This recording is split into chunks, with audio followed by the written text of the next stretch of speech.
সম্মানিত দর্শক, আসসালামু আলাইকুম।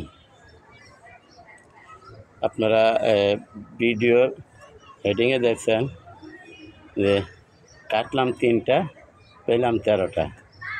তা আসলে ঠিকভাবে যদি আপনারা গাছ আম গাছ বর্ষার সিজনে হোক আর সিজনে হোক, আপনারা যখনই প্রুনিং করেন, আপনারা যদি ঠিকভাবে পরিচর্যা করেন তাহলে আপনারা এরকম ডাল পাবেন।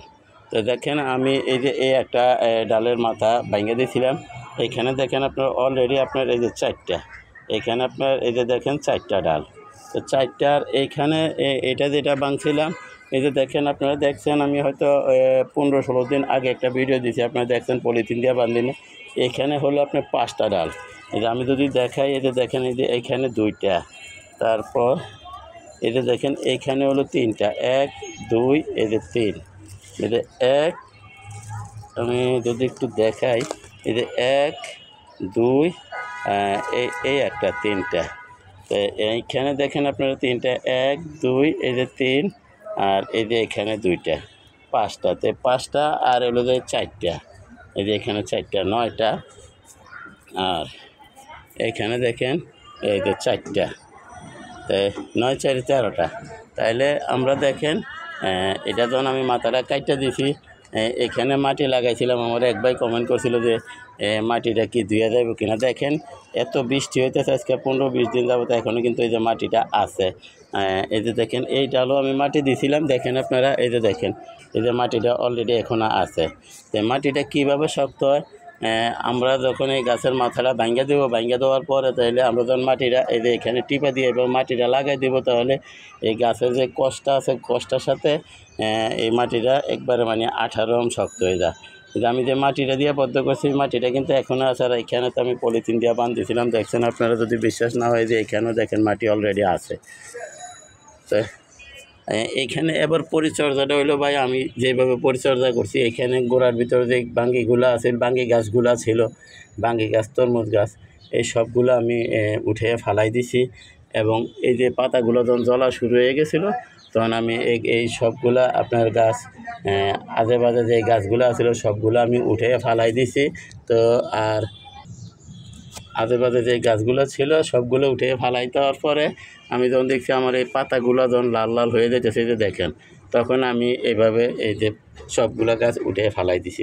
ফালাই দেওয়ার পরে এবং এইখানে আমি মাটিগুলো উঠাইয়া, তারপরে এখানে আমি যে তরকারি খোসা, পচা মানে পচা না, ভালো তরকারি খোসায় আমরা যেগুলি ফালাই দেয় অবশিষ্ট তরকারি খোসাগুলো, আমি এটা নিচে দিয়ে উপর দিয়ে মাটি দিয়ে রেখে দিছি। তো দেখেন আমার, আর এই যে ইনশাল্লাহ এই যে পাতাগুলো মানে লাল হওয়া শুরু করছিল, ওই পাতাগুলো এতটুকু আছে, তারপরেও কালার মাঝে মাঝে দেখেন ফিরে আসতেছে। তো আমরা এই কয়েকদিন আগে একটা ভিডিও ছাড়ছিলাম যে আম গাছের পরিচর্যা নিয়ে। তা আমরা যেহেতু এখানে কোনো রাসায়নিক সার ব্যবহার করি না, তাইলে আমরা এই গোড়ার যত্নটা ভালোভাবে করব। আমরা যখন গাছ পুলিং করব, গোড়ার ভিতরে আমরা ভালোভাবে গাছের অনুখাদ্য দেওয়ার ব্যবস্থা করব। যদি আমাদের গোবর থাকে, গোবর দেবো প্রয়োজনে। যদি আমরা খৈল খৈল মানে সর্ষের খোল যেটা থাকে, এটা যদি থাকে ওইটাও দিতে পারি, তবে গোবরও পারলে দিতে পারেন। আর যদি কিছুই না থাকে, আমার মতো আপনারা এরকম মাটি উঠাইয়া এই যে তরকারি খোসা দিয়ে উপর দিয়ে আবার মাটি দিয়ে রেখে দিতে পারেন। 4-5 দিন গেলে মাটিগুলো আবার চেপে দিবেন, তাইলে আমরা এই গাছের এই খাদ্যগুলা ইনশাল্লাহ পাবো। তো দেখেন আপনারা, এই যে দেখেন, এখন আমি তো ভিডিও দিছি আজ থেকে হয়তো 15-16 দিন আগে। দেখেন এই ডালও আবার, এই ডাল থেকে এই ডাল আবার নতুন করে ডাল বের হয়ে যাইতেছে। তো আমি আর 2-4 দিন পরে এই মাথাগুলো ভাঙ্গা দেবো। তো একটা মাথা যদি ভাঙ্গা দেই, আপনারা একটু বুঝতে চেষ্টা করেন, আমি 3টা মাথা ভাঙছি। 3টা মাথার থেকে আমার 13টা মাথা বাইর হয়েছে, মানে 13টা ডাল বের হয়েছে। তো এখন যে আমার এই 13টা ডাল যদি আমি 13টা মাথা যদি ভেঙে দিই, তাহলে আমরা ইনশাল্লাহ হয়তো 25-26টা, আবার 2টা করে হলেও আপনার 25 থেকে 26টা মাথা বের হবে। তো 25 থেকে 26টা মাথা বের হলে গাছের তো ওরকম শক্তির প্রয়োজন আছে।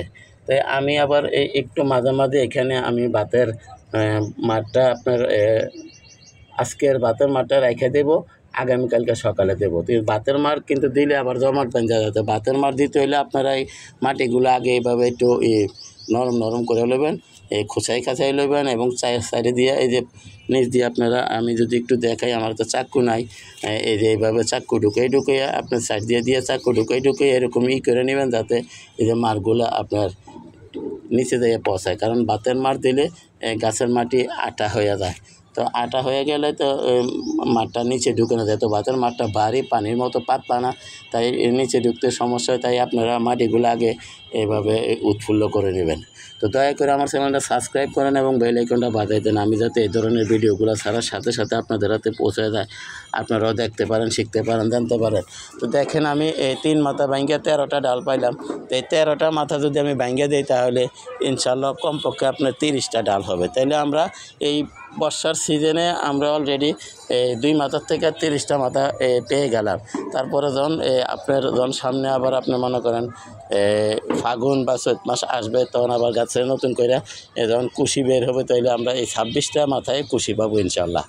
তো সবাইকে ধন্যবাদ জানিয়ে আজকের মতো এখানে রাখি। আসসালামু আলাইকুম ওয়া রাহমাতুল্লাহি ওয়া বারাকাতুহু।